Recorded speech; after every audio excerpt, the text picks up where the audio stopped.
Welcome, everyone, to Clear Mountain interview. Today, we're very happy to have Dr. Judson Brewer. Dr. Judd, welcome. Thank you for joining us. Thanks for having me. Yeah. So I'll just read a quick bio. So Dr. Judson Brewer MD PhD, aka Dr. Judd, is a New York Times bestselling author and pioneering psychiatrist blending cutting-edge neuroscience with 20 plus years of mindfulness training. A leader in the science of habit change, he's a director of research at Brown University's Mindfulness Center and has held positions at MIT, Yale, and UMass. Dr. Judd developed app-based programs like Mindshift Recovery, Unwinding Anxiety, Eat Right Now, and Craving to Quit, clinically proven to treat anxiety, addiction, and emotional eating. He's the author of The Craving Mind, Unwinding Anxiety, and most recently The Hunger Habit, and co-founder of the nonprofit Mindshift Recovery. He lives in Massachusetts with his wife and their 3 meditation-friendly cats, one of whom is named Ananda, a Pali name. He's also a collaborator with Dave Arterburn, who's on our board and who connected us with you. So that's quite the bio. That's quite the CV. Curious if you could maybe fill out some of the details of your meditation history or how you came to Buddhism. Where does Buddhism and meditation fit in there? I'd be happy to. It started with a challenging relationship breakup right at the beginning of medical school. So I think that falls under the category of suffering. And even by the beginning of medical school, I'd probably hit the proverbial 10,000 hour rule, which is actually more of a story than science. But, in terms of being an expert in something, which was suffering. So I read about half of John Kabat-Zinn's. I joke with him about that. I never made it through the whole book, but his Full Catastrophe Living, which is quite a tome. I read some of that and then started listening to the cassette tapes that came with that. My first day of medical school, figuring this is a good transition time for me. And spent about 6 months falling asleep trying to meditate. And long story short, I won't go into the whole thing, but found that during my MD PhD training, this was the most helpful thing, full stop, was learning how to meditate. I started to get practicing. I started practicing with a local Sangha in St. Louis, where I was in medical school. Started working with my first teacher, who was trained mostly in Theravada, but was also had other types of lineage training. Her name was Ginny Morgan. Wonderful, wonderful teacher. And then just started getting into it deeper and deeper as I went through my training. And in fact, felt I was doing basic science research for my PhD. Wasn't planning to do any mindfulness research, but at the end of the training, just really felt from an ethical standpoint that I wanted to stop doing animal research. I wanted to shift my research career into working with creatures who could sign consent forms, even though that's not a perfect process in itself. And when I went into, actually, my Buddhist practice actually informed my decision to become a psychiatrist. Never thought I was going to become a psychiatrist. But when I started going on my rotations in the hospital and the clinics, and my patients, especially those who are struggling with addiction, were talking the exact same language that I'd been hearing in Buddhism, I really didn't think that was a coincidence. And since addiction is really hard to treat, this seemed like a really important time for me to be shifting my focus to finding ways that we could help people with addiction. And even if I failed at it, I knew that I just had a sense that I would feel like that was time well spent. And that was, who knew? This is way before mindfulness was ever a thing in the West where it was, popular. I still remember in residency, I was at Yale at the time. One of my classmates, or somebody a year ahead of me, told me that I was going to kill my career by studying this stuff. So that's kind of how it got started. And then it just really, there was so much to learn there, and so much to learn from the Buddhist psychology that it just, it's just been a growing and growing, never-ending process of discovery, and a lot of, it was certainly challenge, heartbreak, but a lot of joy, both clinically in terms of finding I'm going to say novel ways, but these are 2,500 years old. Finding that these can be really helpful clinically, and then also finding how the modern science is kind of rediscovering, reinventing, and kind of, I want to say, proving in a Western sense that these practices that came out of Southeast Asia are extremely powerful. Nothing, if you take a Darwinian perspective, for example, the best, quote unquote, the best psychotherapies, if you look at them in terms of how much they're being used and whether they're growing in use or declining, the longest standing one, let's take psychodynamic psychotherapy that was born out of the Freudian movement. That's not on its upswing. And that, was started in the 1800s. And here's something that's several thousand years older that's actually growing in Western popularity. Judd, on the Buddhist side of things, you talk about Southeast Asia. What specific teachers have you studied with? You mentioned, I think, Bhante and Goenka and Mahasi, and just curious, just a list of who those might be. I never had the honor of directly studying with Goenka or Mahasi, but certainly have learned from their students and from some of the derivative works. I have way too many books. Concepts in the Service of Wisdom. It took me a long time to realize you can't just read your way into enlightenment.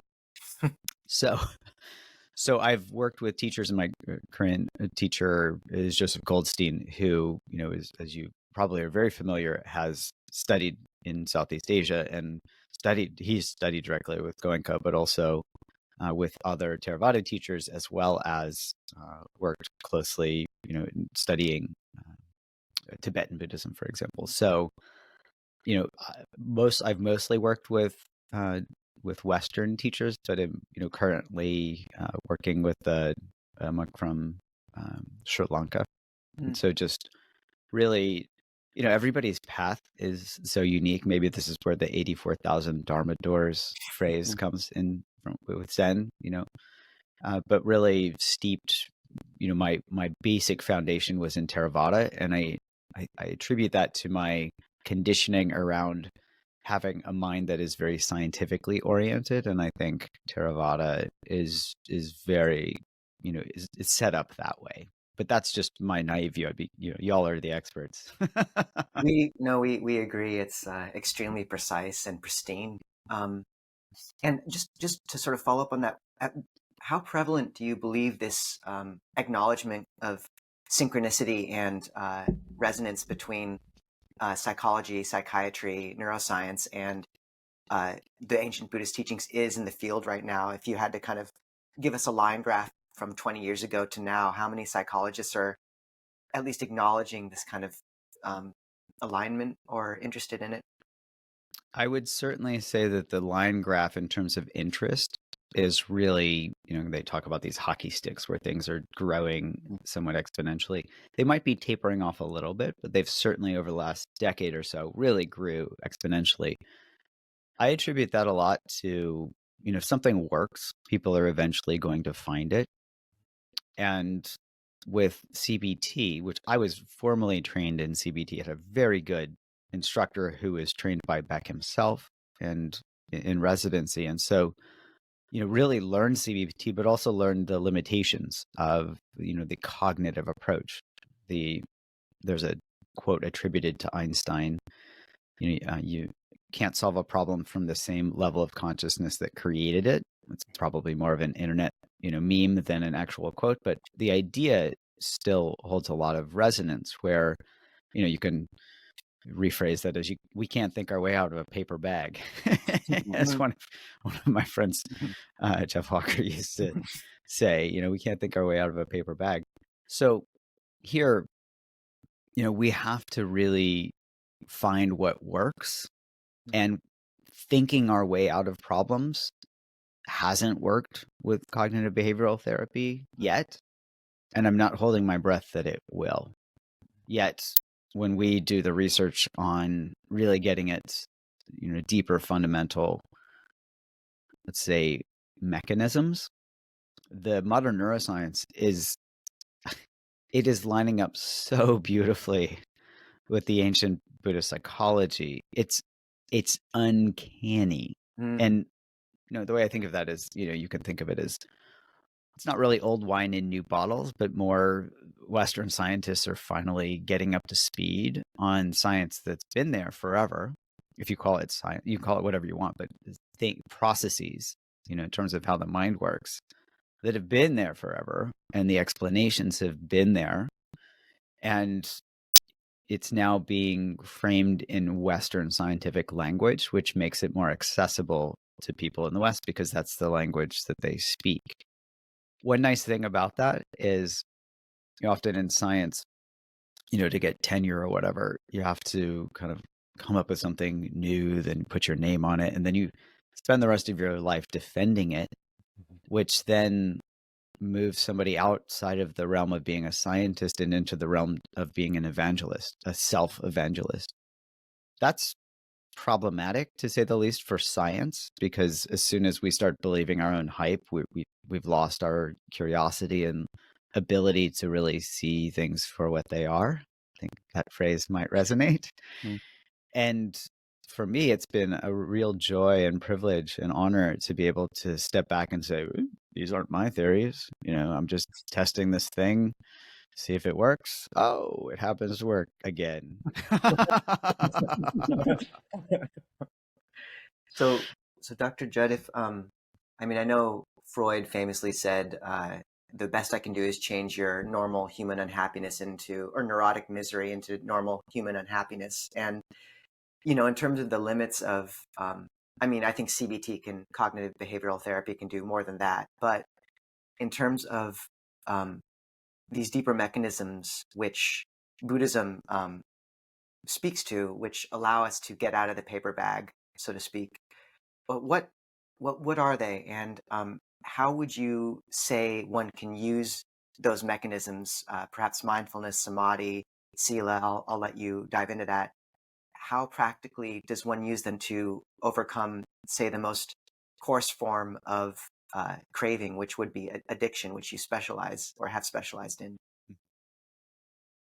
Well, I remember back when I was in graduate school, there was a 4-weekend course, like 2 days for, basically 8 days. Course that I took from a monk. I can't remember his name right now. Apologies, Mr. Nameless Monk. It'll come to me later. And that course was on dependent origination. And I took that course, and I was very diligent. That's what I learned to do. And I could not make heads or tails of it, but I kind of knew it was important. This is what the Buddha was contemplating on the night of his enlightenment. It wasn't deep samadhi that got him enlightened, for the record, which I'm sure you both know, and many others as well. And so I really wanted to crack that code. And it took me a long time to kind of sit with that, practice more myself. And then when I was starting my research, my own lab's research, I started seeing some links between dependent origination and modern day psychology, this process called reinforcement learning. And I did a deep dive into that with a friend who was a former monk and a Pali scholar, Jake Davis. And we kind of mapped out these parallels between reinforcement learning and dependent origination. We published a paper on this now over 10 years ago, suggesting that reinforcement learning is no different than dependent origination.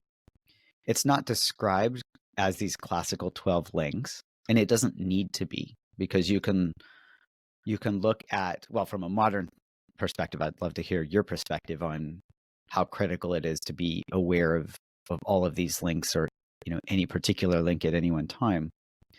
But one thing that struck me really strongly was this link between, so we can have feeling tone that's pleasant or unpleasant, or even neither pleasant nor unpleasant. It's a little controversial there. Even there's a great scholar, Akinshino, who talks about, well, maybe there's even the neutral can have a slight flavor of unpleasantness. That'd be fun to talk about sometime. But these both lead to tanha, craving, which then leads to upadana. I'd love to hear what your translation of that is, because I'm not a Pali scholar, but one translation that I might cling to a little too strongly, is upadana as fuel or sustenance. And when we look at this as fuel or sustenance, suddenly a whole lot of stuff makes sense from an addiction perspective. So let's take a concrete example, working with people who want to quit smoking. If somebody has a craving for a cigarette and they smoke that cigarette, when it relieves that unpleasant feeling of craving that comes from a psychological and physical dependence, right, or withdrawal when the nicotine levels are low, that brings them back up to baseline so they feel a little bit better, right? And so it provides that sustenance or fuel for the next round of suffering. And at the same time, this can be viewed through reinforcement learning as negative reinforcement. You feel something's unpleasant, like you have a thought or you have this physical sensation of withdrawal. There's the trigger, the behavior is you smoke a cigarette, and then the result is that you feel a little bit better. Now, unfortunately, that feeds back to the next round of suffering. So you can look at this from a Buddhist standpoint as samsara, endless wandering, because every time we smoke a cigarette, we're just keeping ourselves in that addictive loop. You can also look at this from a dependent origination standpoint, where we have this identity around a cigarette, whether it's I am a smoker or just simply the physical being that is stuck in that cycle of suffering. And every time we smoke, we're providing that fuel, right? It's also true for people who, for me, I was addicted to gummy worms. You can identify. Yeah.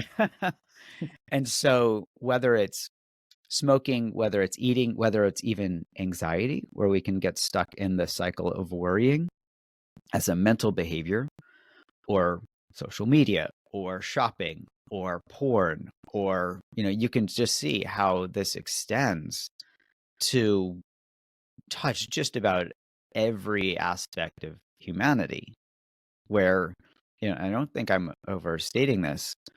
The simple definition of addiction is continued use despite adverse consequences. Mhm. And if we keep that in mind, there are a whole lot of things that we might reflect on and say, wow, there's some adverse consequences that come from that, and I can't stop doing that, whether it's checking our news feed, checking our email, yelling at people when they cut us off in traffic, whatever it is. Yeah, no, thank you very much.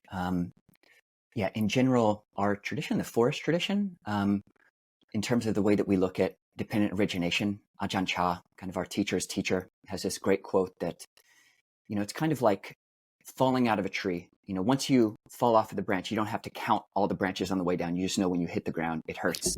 So it's like once there's ignorance, then there's going to be suffering. Mm-hmm. But really the 12 links, or any way that you look at this conditionality, it really is just a beautiful map of addiction. The way Mm-hmm. that specifically a couple links that we look at very closely in our meditation practice in our lives is from contact to feeling to craving, then to this upadana, or clinging, sustenance, attachment, which then leads to becoming or birth, and then to more suffering.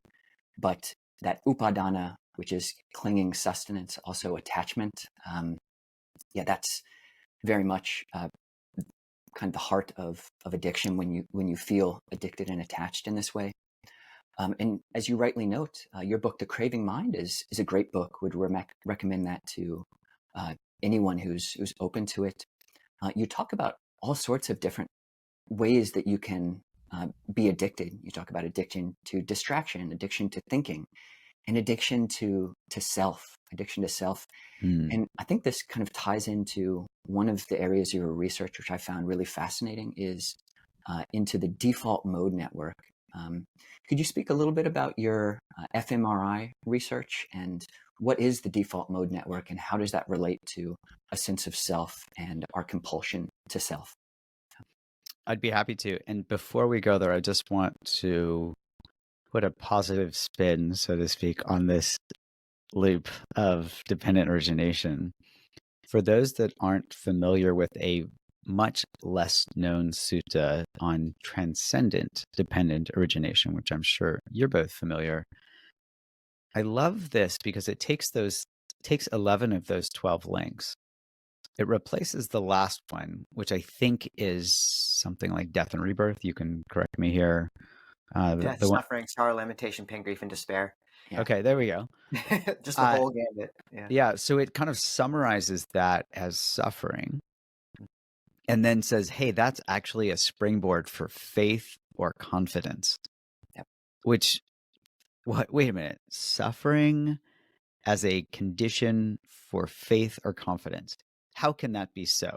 Mm-hmm. So one way of interpreting this from a very Western lens is that if we can see so if we have no clue why we're suffering, where suffering comes from, we're kind of like in a dark room, stumbling around, stubbing our toe on things. And we don't know when we're going to stub our toe next because it's dark. But if suddenly you flip the light switch on and you can see, oh, here are the things on the floor that are causing my suffering, there's a great amount of confidence that we're not going to stub our toe anymore. Mm. And I love the power of this because it really says, this isn't just about being stuck in this cycle of suffering. And we can also look at dependent origination that way as well. As soon as we start to see how we are contributing to the causes of our own suffering, there's tremendous confidence that we can step out because we know how we're contributing. And I see this clinically all the time where my patients have no clue how to get out of their cycle, whatever their cycle is, whether it's meth, whether it's cocaine, whether it's cigarettes, whether it's porn or whatever. But as soon as they, we even start in our first session just with helping them learn how these habit loops form. Mhm. And they gain this confidence. Oh, there is hope.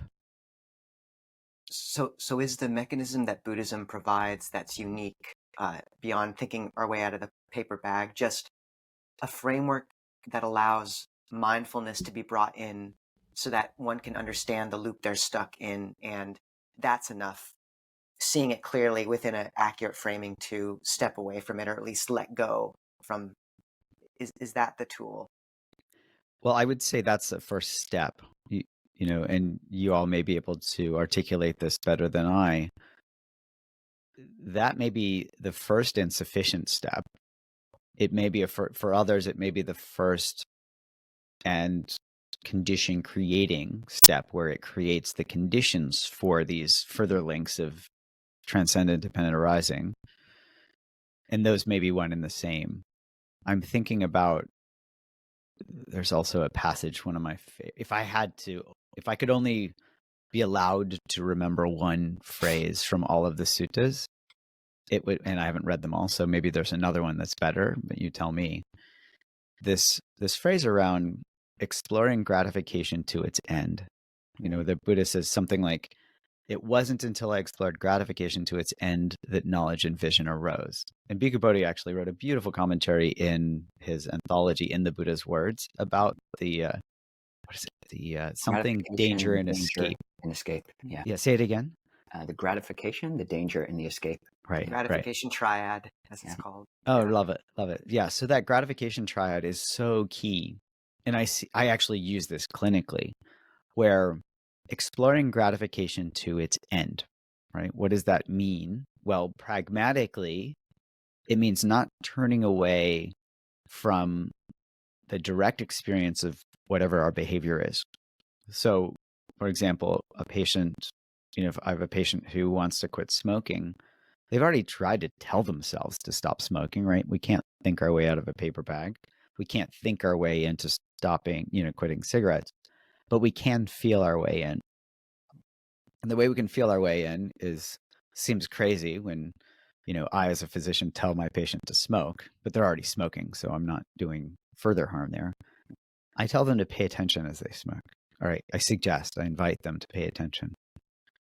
And they come back invariably. I had a patient coming back who'd been smoking like 40 years.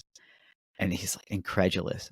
How did I not notice how bad this cigarette tastes? It was a habit. not paying attention, automatic behavior, probably looking at his phone while he is smoking. This is what I see a lot. And so when we pay attention, we can start that process of exploring gratification to its end. And sometimes it happens pretty quickly. I remember for myself, one time I was on a month-long retreat or something, and this is at the Forest Refuge in Barre, Massachusetts, and they have this amazing fresh squeezed orange juice. And I remember drinking it one morning, and for me, this is just a personal experience. My body and brain registered this as, wow, this is way too sweet. This is sugar water. And I had this quantal shift and lost all enchantment with orange juice going for it. This was, I don't know, 10 years ago. And you still can't get, like, I'll look at it. I know it's not poison, but I have no interest in drinking orange juice, because for me, I get a sugar rush and crash. It's just not, so the gratification there, I explored it to its end, and I was in the position where I could see it very clearly. The signal to noise ratio was pretty solid there. And I see this often more gradually in people who explore what a cigarette tastes like, what it smells like, and all the direct effects. So it's not about thinking, oh, maybe I'll get cancer in 10 or 15 years. And we have all these biases where we kind of ignore those things. Oh, we're terrible at probabilities as humans. But they can pay attention right away and notice that some patients describe it as burning, as they, it's superheated smoke that they're putting into their lungs. It tastes terrible. It smells terrible.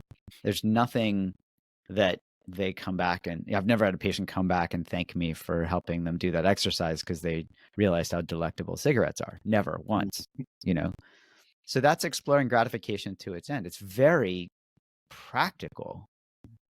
And so we can do this with anything, not just with unhealthy habits, but we can also do this with healthy habits. Like when we look at the direct effects of being kind to somebody, oh my God, who doesn't want to be more kind? Yeah, no, that's all very beautiful. And this teaching on transcendent dependent origination that you talk about, it actually comes up, there's a perikopi, or a stock phrase, which comes up again and again, of this transcendent dependent origination with different beginnings. We actually wrote a book collecting every time that it comes up in the canon of, we call it the well-being cascade.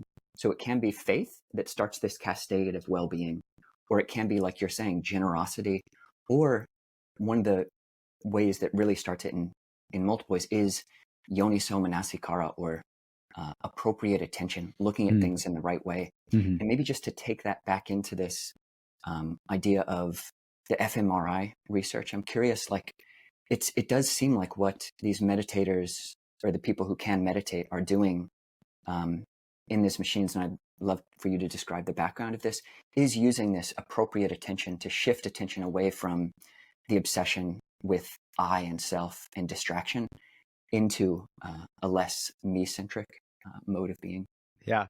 So I love this because, okay, you tell me if this fits with your understanding.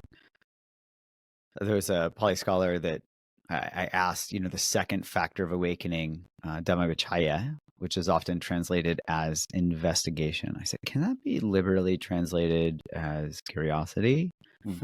And he said, go for it. It's good enough. And so first off, is that off base, or nope, good enough? Right. Yep. Okay. Yeah. So if we look at curiosity and how that fits with wise attention, curiosity paradoxically gets us to turn toward our experience, right? So if something's unpleasant, our habitual response is to turn away because it's unpleasant. So our brain says, get out of here. That's negative reinforcement. But curiosity says, hey, get in here. Come take a look at this. Well, what am I looking at? Well, come take a look at how you're causing your own suffering. You want to see? You want to come take a look, get closer.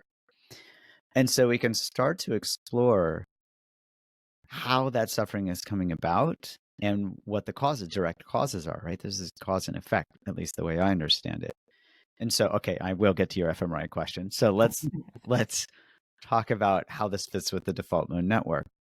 Well, the default mode network was first discovered or articulated by Mark Rakel and his group at Washington University in St. Louis back around the year 2000. In fact, he sat on his data for a long time because he wasn't sure what to make of them. And he's a very careful scientist and wanted to make sure that he wasn't, putting some weird anomaly out into the literature.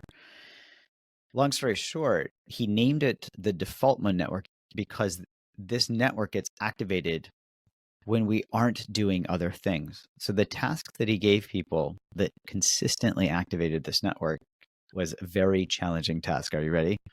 Lay still and don't do anything in particular. And they were actually using this as a controlled task. This was a totally serendipitous discovery. And they found that over and over and over and over, this network of brain regions was getting activated. And they called it the default network because it's what we default to when we're not doing anything else. So when we're concentrated on something, it doesn't get activated. When we're not concentrating, it gets activated. It took years for people to figure out what was actually happening. And it turns out that this network gets activated in reference to self. So it's now described as a self-referential network. When we're thinking about the past, when we're thinking about the future, when we're worrying, when we're ruminating, there are all these things that consistently, all these self-referential tasks that consistently activate the default mode network. And there were other studies showing that what do we do when we're not doing anything in particular? These are outside of the scanner. We default to self-referential thinking, right? Almost everything that we do in life when we're not really paying attention is somewhat self-referential, right? Oh, what did that person do to me? Oh, what am I going to have for lunch or dinner? Oh, am I going to get this promotion? I, me, mine, right? That's the drumbeat of the mind. We're defaulting to that at least 50% of waking life, according to some studies. So this happens pretty consistently. We don't wake up to it because it's a habit, right? The self is a habit. I'll pause there. How does that fit with your experience and understanding? Yeah, I think it aligns very well. I mean, there's an interesting fact that when the Buddha lists the kinds of karma, he lists bright, dark, and both bright and dark, but he doesn't list neutral karma, which for me implies that like every moment you're either operating from ignorance or knowledge. The default isn't neutral, it's creation of self. Like that's what we default to, which I think is a fascinating thing. We're either, skillful or unskillful, but not neutral most of the time. Yeah. Additional thing, which I think you pointed out in the Craving Mind, was that in addition to all this self-referential talk, there's also the sense of controlling. So when meditators are trying to control their experience, that activates the default mode network. Yes. So that's I'm smiling and laughing because it's this illusion of control, right? And we've actually just submitted a paper for publication on this, so we'll see what our reviewers think. But trying to find common language that is non-judgmental, that describes experience, that can be helpful for practice, and importantly, not just some esoteric, help me get tenure type of thing. When we look at experience like trying, okay, pop quiz hot shot. In your experience, if you had to put into one of two categories, right? One category being open and expanded, another category being closed and contracted. When you are really trying to do something, what category would you put it in? Don't think, just tell me. Yeah, it's definitely the closed and contracted and gripping, that upadana, the clinging, clenched knuckles. Yeah. And so we found that, okay, how about when you're curious about something? Open. How about when you're feeling connected with someone? Open. How about when you're frustrated? Yeah, closed. Contracted. Yeah. Notice how I didn't even define those categories, but you kind of know them from your own experience. That's the language that we are looking for, is at least in English, and we'll have to do this in other languages and cultures next. There seems to be a simple vocabulary that can be used to point to direct experience. And I'd love to hear from you all as to whether you think it might be useful. But my hope is finding simple language that can be a signpost for experience can help people line up their experience with cause and effect. So if we use the effect being closed or open, then somebody can trace it back to what was the cause. Oh, when I was angry at someone, it felt contracted. When I was kind to someone, it felt expanded, right? Now, let me ask you, just linking this back to reinforcement learning, which one feels better, contracted or expanded? Expanded. And I would also note that when the Buddha sort of uses a bunch of synonyms for dukkha, he uses words like palpitation, perturbation, like not, and that's contraction. Yeah, and actually other translations for dukkha can be the physical dukkha in the body, but it can also refer to almost like these terms in physics. Like it says all conditioned things are dukkha in the sense that there's tension, there's this kind of grinding motion just on the level of physics. So kind of tying into this, I'm curious, so we do in our tradition, we have teachers and teachers of teachers who we have faith in, that there is this idea of enlightenment, that it is possible to completely transcend greed, anger, and delusion. They're just not coming up. And so stories about teachers who've attained this they're just extremely open. Even if they're acting kind of tough or they're, chiding someone, still there's this sense of lightness and openness around things. But I'm curious if you think that, or if you would speculate, if you've seen any data like for long-term meditators, if over time there's less activation or just never activation in this, posterior cingulate cortex, in this default mode network. Do you think, these are an arhat, someone who's, completely transcended these things, they can still think, they can think about the future, they can think about the path, they can even speak in terms of self, but there's just none of this murmuration and they're all holding it very lightly and openly. What do you think? That's a great question. So we have not had the honor of doing an fMRI scan of an enlightened being. So if you have any that you want to refer to me, I'll love to do that, even an N of 1 study. But I will say, we've studied, hundreds of people at this point, ranging from people who have never meditated before, who we taught just that morning of the scan, to people who have meditated very diligently for decades. And what we find with real-time feedback from an fMRI scanner, where we can most directly link up subjective experience with brain activity, that the increase in default mode network activity correlates with this, this contracted state, so to speak. And decreased activity correlates with an opening, curiosity, this, and even when people report connection or kindness, right? Loving kindness practice deactivates it. It's hard to get a sense of absolute brain activity because that's not how these scanners work. They look at relative activity, meaning you set a baseline and then, within 30 seconds, you look to see has activity increased or decreased relative to that baseline. What I can say is in our first study of expert meditators, when we look at network connectivity, where certain brain regions are talking to each other, we do find both during non-meditation and during periods of meditation that experienced meditators' networks look different, meaning that the pathways in terms of brain regions talking to each other look very different than novices. And that blew us away because I can't think of any other study before that in meditators or non-meditators where people had found differences in connectivity. This network, for 10 years, because we published our first study in 2011, for 10 years before that, as people were figuring out the default mode network, the one thing that was very consistent was that these regions all talk to each other basically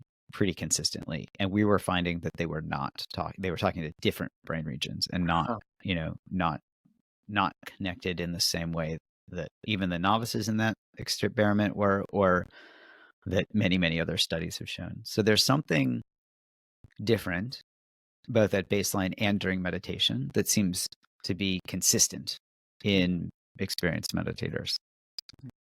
Dr. Judd, we're not going to have nearly enough time to get through all the stuff we'd love to talk to you about, but I feel like you're uniquely suited to speak to this question. It seems like psychology and neuropsychology or neuroscience has felt very comfortable and gratified by mapping on these much more kind of practical and clinical lists the Buddha gives, dependent origination, these processes. But as a practitioner yourself, there's a point where faith, saddha, moves from being just a general confidence to really a sense of pretty profound uplift of the heart, where someone's relationship with the teachings change from kind of a clinical, confidence to something much more emotionally resonant. And,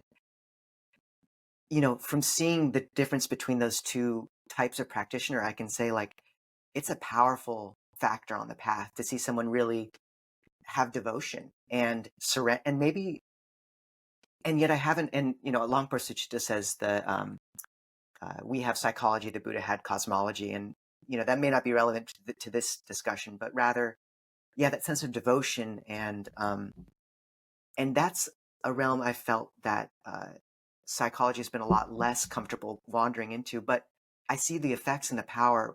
If you had to speculate about, is there a clinical or psychological or neurological language you could use to speak about what's going on when someone becomes genuinely inspired, in love with these teachings and has that level of faith that's kind of a pretty profound support on the path? Is that just less self-referential thinking because your devotion is more, or how would you speak to that? Would you use the word unshakable? I might. We can lead in that direction. Yes. Not for me. I don't know if that's used specifically with reference to enlightenment or the path. It's often used with regards to the first level of enlightenment. Okay. Yeah. Okay. One way to think about this is looking at faith from two angles. You can think of a blind faith, one that is, I don't know what the definition of blind faith is, but my working definition would be where you don't have direct evidence, but you've seen other people do it, or you're just gonna have faith, right? Examples of that, and I don't want to get into sidetracks or be misconstrued as. So I'll just say, this can happen in religions where there may not be direct evidence, although some people report they've had direct experience of God, for example. And my wife is a Bible scholar, so she can certainly speak to this much more than I can. Bible scholar and practitioner, so I think it's not just about reading. And there's something very profound in being in a church setting, or can be. Not for everyone, but I've certainly had some pretty remarkable experiences sitting in church with my wife. But just for discussion's sake, there can be a blind faith, right? I've never, I don't know how you'd even meet God or shake God's hand. It's like, okay, so let's use that let's not use religion, because I don't want people to misconstrue what I'm saying. We can have a blind faith in something. Somebody else did it. They're like, do it. I did it. I didn't die, whatever, do it. Okay. I have no experience of this. I'm going to do it. I'll take your word for it. Blind faith. That's different than I'll call this evidence-based faith, right? This is my conditioning as a scientist. So I look for evidence. When we see over and over and over, let's use a simple example, the patterns of our mind, right? When we can map out, whether you think of it as dependent origination or simply a habit loop, when you can see that over and over and over and over and over and over and over and over, like how many times do you have to see it before your signal to noise ratio gets so strong that you're like, yeah, every time I see that or look for it, it happens the same way. And it's never deviated. That's pretty good evidence that gives me pretty good faith that the next time, those conditions arise, I can predict what's going to happen. That's actually what science is all about, is trying to be able to predict the results based on previous experiences. So for example, if the sun has always risen in the east, right, we have pretty good evidence-based faith, especially because we know that the Earth orbits around the sun and it rotates a certain direction, that it's going to rise in the east again. Okay. Evidence-based faith. So there's, we have a good mechanism that has extremely powerful predictive properties, right? If I do this, this is the result. If I get angry, right, what's the likelihood that that's going to immediately lead to a positive outcome? Very, very low likelihood, even though unfortunately there are a lot of people that are very addicted to anger, and they think that, I got what I wanted. Well, at what cost? Net was that actually skillful? So that's what I would say in answer to your long answer to your short question around, I think we can look at this as when we see something so consistently and we've never seen a deviation, I mean, that's unshakable. It's like, well, this is how it works. This is this is the way things are. I don't know. How does that fit with your experience? It does, in terms of that kind of baseline confidence. And I suppose what I'm also kind of motioning towards is just, is there any language you'd use to speak to kind of what can manifest beyond that, which is almost a love? Like, I think you probably sense this switch that could happen in people between, okay, this seems really consistent, to like, wow, like a genuine emotional quality to the whole thing. And I didn't know if there's any psychological language for that. well, we could say, in my mind, and this may not be the case for others, there's that beauty of being able to predict something in the future, right? And our brains are actually wired for that. If we can predict the future, we're more likely to survive. So our brains are actually wired to kind of love being able to predict the future if it's accurate. So there's a piece there.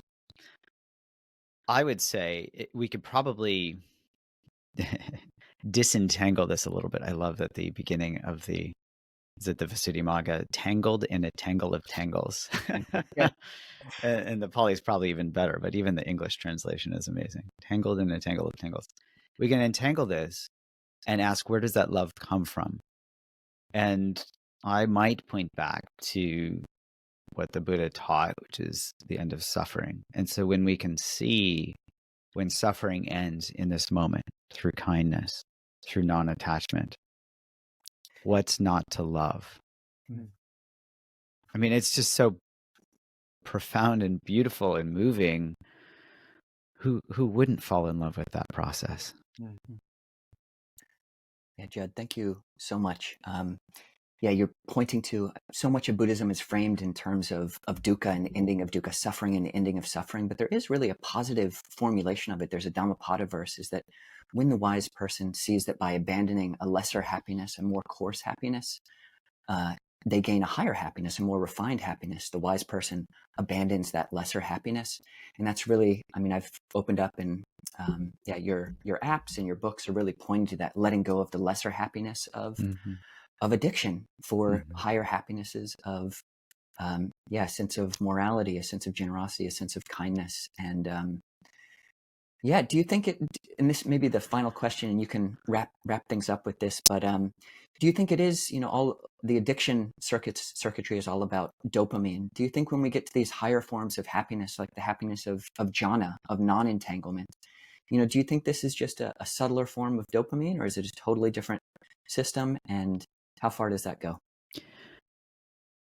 I can give you some BS, some baseless speculation, because I don't know this for certain, and it's really hard to measure neurotransmitter changes in real time in the brain. So fMRI is hard enough. Try adding on measuring neurotransmitters in specific brain regions, in subregions, in microscopic. It is a tough task. So take this is baseless speculation based on what we know about dopamine. So dopamine, in contrast to what the internet will tell you, is a motivation molecule. It's not a happiness molecule. It's a motivation molecule. It is specifically there, at least in these brain circuits, because it's all over the body. It does different things in different parts of the body, but in the brain, in the reward circuitry in particular, it is there to motivate us. So it fires when we learn something unexpected. Oh, didn't, so that surprise gets a dopamine spritz. So we learn something like, oh, there's food, or oh, there's danger, or oh, there's danger, And then that firing shifts from learning to anticipating. So next time, the proverbial cave person is in the cave, it's not, when they think about where that food was, that dopamine fires and says, go get it, right? Go get it is not a signal for letting go, awakening. It's a signal for, survival. Go get something. And it's not to say that dopamine is bad. It's very helpful for survival. It's helpful for motivating us to get off the couch and get food when we're hungry. Otherwise, we wouldn't eat, and we would quickly starve to death and die of thirst and all these things. So the likelihood that, and dopamine is associated with contraction, because that contraction coils up that spring to spring into action. Okay. You can't have contraction and expansion at the same time. They are opposites. So when you look at direct experience of any of these things, kindness, connection, curiosity, etc., they're felt as expanding qualities of experience. So the likelihood that is dopaminergically driven is very low. That's just my speculation. I'd love to see somebody do that actual study. Great BS. Felt like fairly baseful speculation. Dr. Judd, we know you have to go, and you've already taken a good portion of your morning with us. But just to say, we've gained an appreciation for the people who are serving as a bridge between these teachings, which have meant so much to us, and a mainstream, zeitgeist culture society, which we think could deeply use it. And you've been one of those mainstays. So just thank you for the work you're doing, for bringing such, integrity to that work. And please visit us if you come to Seattle. We know your wife is from here, so. I would love to. And thank you for the work that you all are doing for the benefit of all beings.